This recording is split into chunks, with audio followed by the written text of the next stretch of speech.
क ख ग घ के हो पढ़ैया राजा पढ़ावे लगले न। क ख ग घ के हो पढ़ैया राजा पढ़ावे लगले न।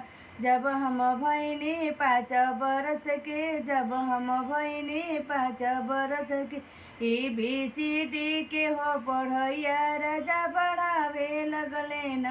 ABCD के हो पढ़ैया राजा पढ़ावे लगले न। जब हम भैनी 10 बरस के, जब हम भैनी 10 बरस के, 1 2 3 के हो पढ़ैया राजा पढ़ावे लगले न। 1 2 3 के हो पढ़ैया राजा पढ़ावे लगले न। जब हम भैनी 16 बरस के, जब हम भैनी 16 बरस के, मैना तोता के हो पढ़ैया राजा पढ़ावे लगले न। मैना तोता के हो पढ़ैया राजा पढ़ा